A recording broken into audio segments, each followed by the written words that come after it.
बिस्मिल्लाहिर्रहमानिर्रहीम। अस्सलाम वालेकुम रहमतुल्लाहि वबरकातुहू। आज हम बयान करेंगे आपके ईमान को ताज़ा करने वाली कुछ ऐसी बातें। उम्मीद है कि आपको हमारी ये वीडियो पसंद आएगी।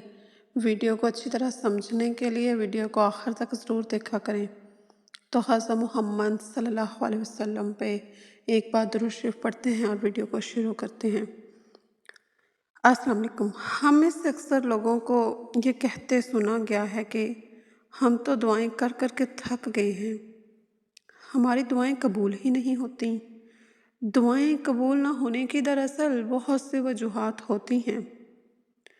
हम आज आपके सामने दुआएं कबूल ना होने की चंद वजूहात बयान करते हैं। इन्हें ज़रूर गौर से सुनिएगा और दूसरों तक भी पहुंचाइएगा। हो सकता है आपके शेयर करने से या आपके इसको दूसरों तक पहुंचाने से किसी और का बहुत सा फ़ायदा हो जाए। तो वाक़या कुछ यूँ है। एक मरतबा हज़रत इब्राहीम अदहम रहमतुल्लाह अलैहिस्सलाम सफ़र तय करके जब बसरा पहुँचे तो आपके जानने वाले आपके पास जमा हो गए और आपसे पूछा, हज़रत हम जब भी इसरार के साथ भी दुआ मांगते हैं मगर हमारी दुआ तो कबूल ही नहीं होती, आखिर हम क्यों इस लुत्फ़ से महरूम होते हैं। तो प्यारे मुसलमानों, ये नाशुक्री के ज़मरे में भी आता है। दरअसल जब हम दुआ मांगते हैं तो दुआ की कबूलियत के बहुत से मराहिल होते हैं। या तो हमारी दुआ आखिरत के लिए ज़ख़ीरा कर ली जाती है, या हमारी दुआ फ़ौरन कबूल हो जाती है, और या हमारी कोई आने वाली मुश्किल जो है वो टल जाती है।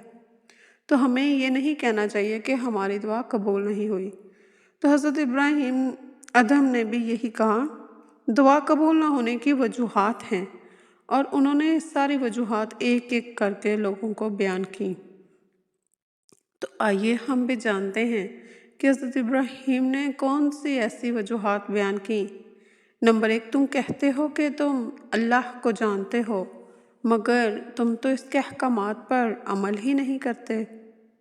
नंबर 2, तुम कुरान तो पढ़ते हो मगर इसके मुताबिक ज़िंदगी बसर नहीं करते। नंबर 3, तुम नबी करीम सल्लल्लाहु अलैहि वसल्लम से मोहब्बत का दावा तो करते हो मगर नबी करीम सल्लल्लाहु अलैहि वसल्लम को रहबर मानकर उनकी पैरवी नहीं करते हो।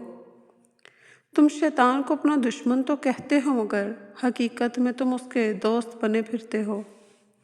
जन्नत में जाने की आरज़ू तो करते हो मगर जन्नत में जाने के लायक बनने वाले कोई काम नहीं करते।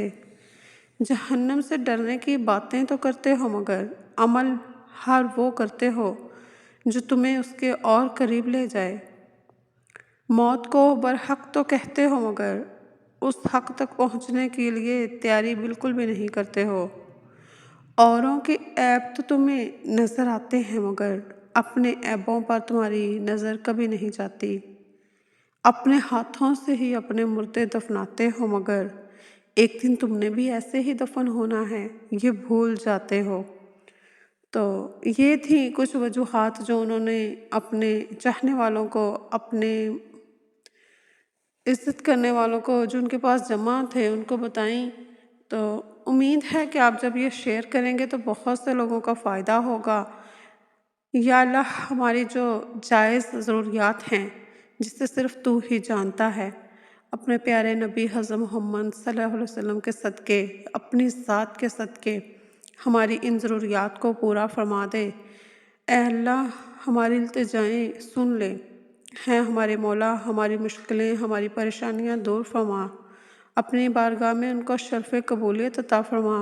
बेशक तो गालिब है, हिकमत वाला है और सबसे बढ़कर रहम करने वाला है और मेहरबान है।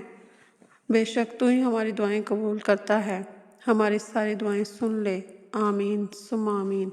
उम्मीद है दोस्तों आपको ये वीडियो पसंद आई होगी। अगर वीडियो से ज़रा भी आपको आपके दिल को सुकून मिला है तो इसको शेयर लाज़मी करें। हो सकता है आपके एक शेयर करने से किसी की ज़िंदगी संवर जाए।